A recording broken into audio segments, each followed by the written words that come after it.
my seedlings. How are you doing today? I want to get a picture of it, yeah. All right. So you're all welcome to take as many pictures and videos as you like. I love pictures too, so thank you very much, Gary. So where you are standing is the Integrated Pest Management Lab. Does anybody know what this is?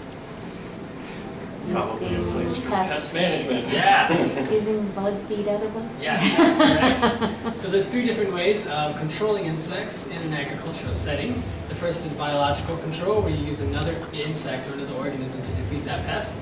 The second is cultural control, where you modify the environment, such as pruning the leaves or just cleaning the area below that plant. And the third is chemical control, where you use pesticides and insecticides. And in this greenhouse, we don't use any of those, just cultural and biological practices. So I'll show you a short video of a bug. Now you guys can tell me if this is good or bad. Is this good or bad? Shit, I don't know. That's a good. Why is it good? Isn't that the wasp? Is that the fly or the wasp? I don't It know. doesn't look like he's good to me. He looks like he's doing something bad to the leaf. Yeah, so one great way to know if the insect that is in your garden is good or bad is to see what it's doing to the plant. Here it's actually laying an egg inside this leaf. That's what you can see over here. This is a leaf miner fly.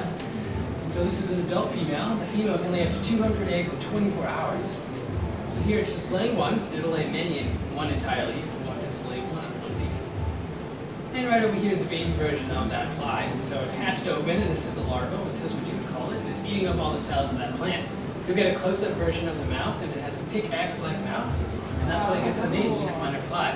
Now it's eating up all the phytal cells, reducing the photosynthetic capabilities of that plant overall.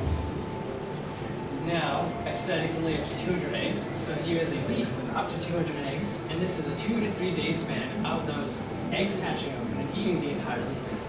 So without any control, it can eventually kill off your entire plant. Oh, yeah. Now Wow. those lines are getting larger because the larva itself is getting larger as well. Now here we have good or bad. Yeah. That's one. That one's It's a good. leaf Yes. miner. It's eating eggs. Yes.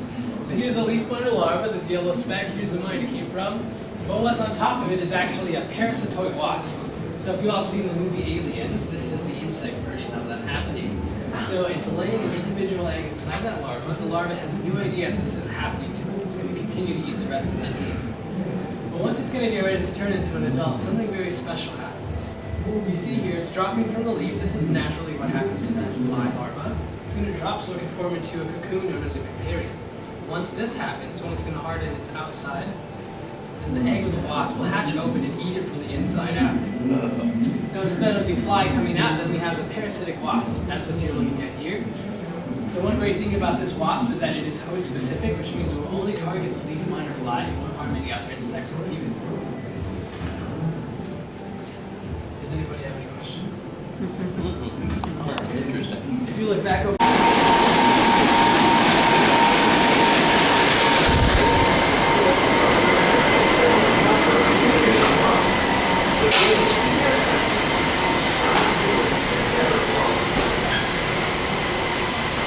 Welcome everyone. So here we grow plants hydroponically, which means we do not use any soil to grow our plants. To my left we have our aeroponic system. Now these are all Brussels sprouts. They're supported by this rod moving along this conveyor, and on the inside the roots are fully exposed. If you look back over there, you can see the roots hanging down, and there's a spout on the inside that's constantly hitting those roots, providing all the nutrients and water they need to grow. Now if you're thinking, well that's a pretty big waste of water, well, we make sure that we use and recycle everything here. So we have a pipe that will collect all that water so we can filter it and circulate it first. Our objective here is to produce more while using less and to get a higher yield. Right behind me we have a column pot system. You can see these columns where the plants are growing. It's completely hollow on the inside and the roots are just dangling down. Right at the top we have a spout. When this column passes, the spout will register it and allow all the nutrients to flow into the roots. You can see down over here the rest of the excess water is falling down into the gravel. Down below is another capture system for it to be reflected in the recycling. Now behind this, you can see some fish, and over there, those are some tilapia, and you can see some plants on top. This is called our aquaponics system. This gets the best of both worlds. It gets hydroponics and aquaponics for production of fish in the short environment. The aquaponics system underneath ammonia, which is nothing but plants. The there's a filter with a specialized bacteria that will choose nitrogen nitrogen, let that water flow up to the plants, let them take up the nitrogen in other ways, and let the rest of the water flow back into the fish tanks so they can way put to them on. produce more while using less. Are you guys familiar with the Venus flytrap? Scientists are working with Yeah, the plant is very similar. This one right over here. Now this is a very sensitive plant. So let's see who's brave enough to check if it is like the Venus flytrap. I've seen these before. You just touch it and Go the ahead and leaves tap curl up. onto the Touch leaf. it and the leaves curl up. the future of agriculture. They include innovative ideas like this birthday So you can all try this. You can just tap onto the leaf or brush the leaves. Whoa, that's cool. This is called a mimosa plant. It's native to subtropical regions around the world and native to Florida as well. And what it's doing is sending its juices to its main stem to protect itself from any high winds or heavy storms. And it'll open back up in about 50 minutes after this happens. So if there were to be any high winds or heavy storms, the entire plant will close up. It's about an hour long. On our way back, it'll be fully open, so we'll try it once more. And that's just a regular mimosa? That's cool. Right over here to my left, we have our vertigo system. This is the Gotham Island strawberry farm here in Florida. Now, this is the regular packaged styrofoam. This is polystyrene. It's very durable. It can withstand up to 200 pounds and can be used for 10 to 15 years. On the inside, there is some white substance. This is called perlite. This is really good for aeration of the roots and for the nutrients to pass through. We have our nutrient line right up here, attached to irrigation up top. And right down below is a bucket full of gravel. Once you hit the top, the rest of the water will fall through the filter system. We're growing many herbs and edible flowers in this greenhouse alone. This is one of our cooler temperature greenhouses. It's easier for our plants to grow that way. The next one will progressively get hotter because of the different kinds of plants that we're growing. Now, can I get a volunteer? You want to volunteer? You're a volunteer. You're a volunteer.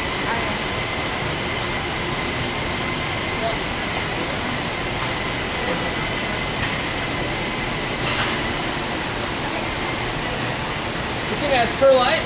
Perlite's in this system right over here in our vertigrow. Perlite is volcanic rock that has been heated up and popped like popcorn and turned into white little paint. The next one Kim has is our coconut core.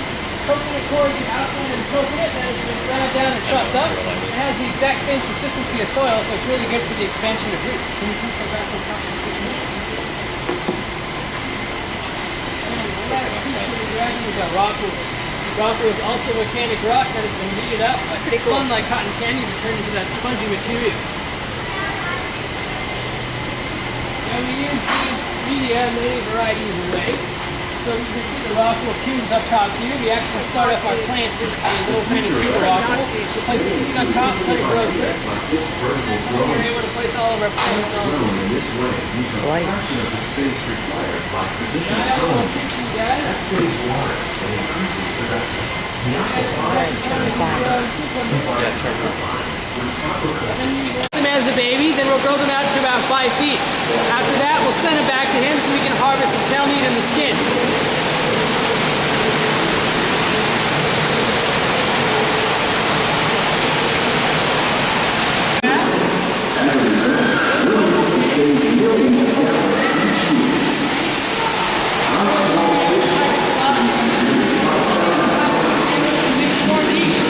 For every pound of food you provide them, they go half a pound.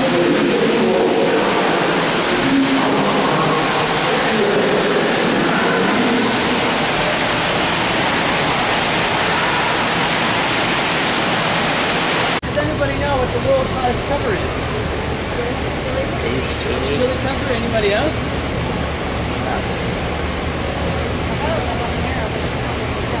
So in 2009, the habanero was the world's hottest pepper, and it has That's the green stripe.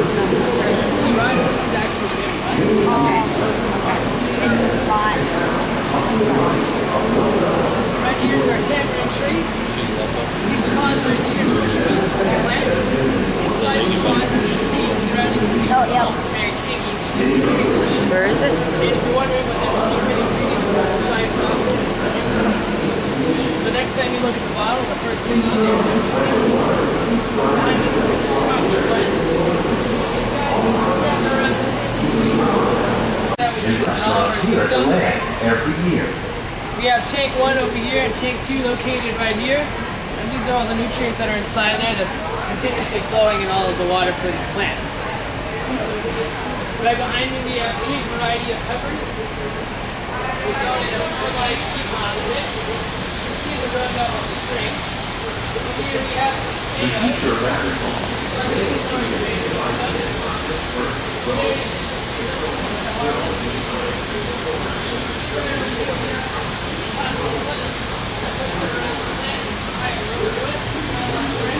We have this plant that's growing around it. We have a small the plant.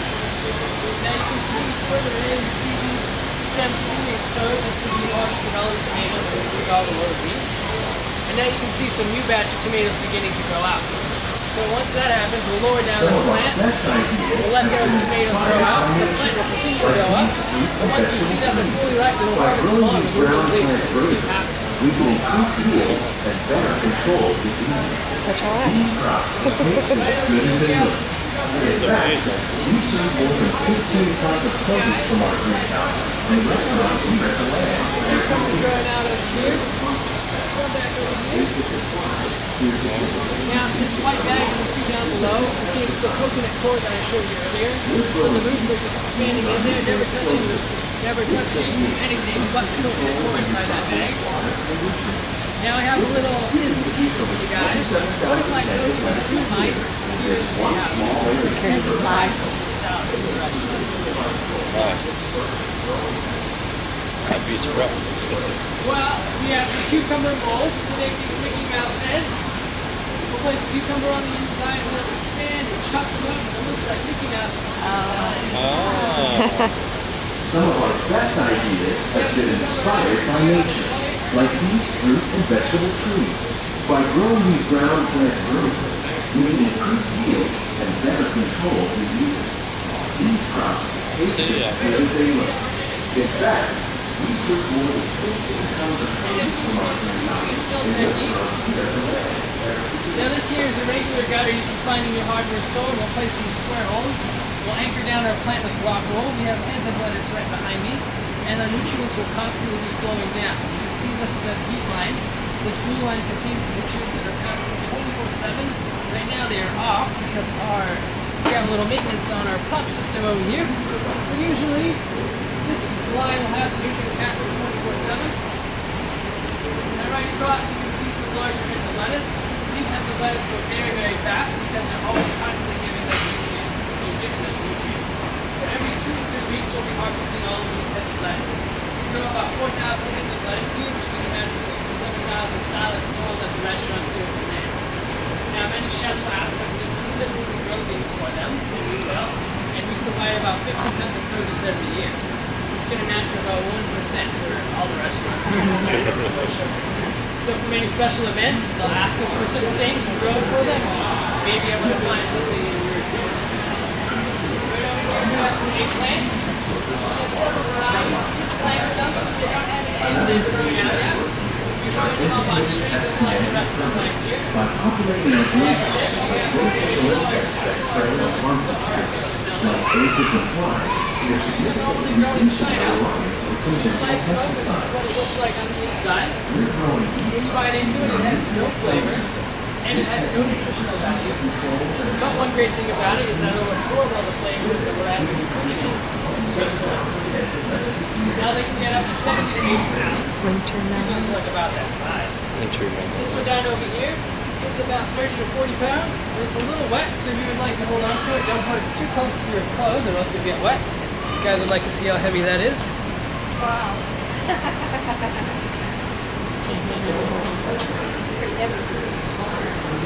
I don't want to. So they normally have these little tiny hairs on them as a defense mechanism from any pests, and very quickly, kind of like a cactus. This one we remove them all, so you won't be getting poked. Would you like to hold on to it? Now we'll send these to China in the World Showcase for many dishes that they'll be serving. Now they get very large, so we tied this rope to the top so we can support that heavy weight on the bottom of the order. Now we can enter our next greenhouse, our temperate greenhouse. You don't want to see the water.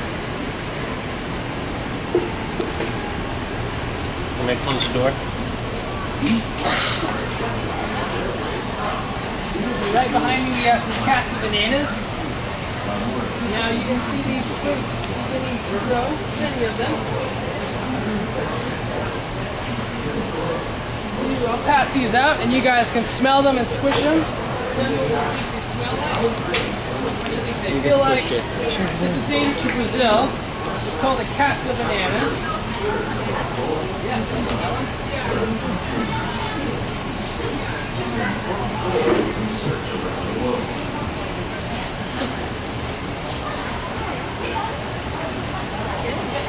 If I could have you all sit down to allow these guests to pass. Thank you.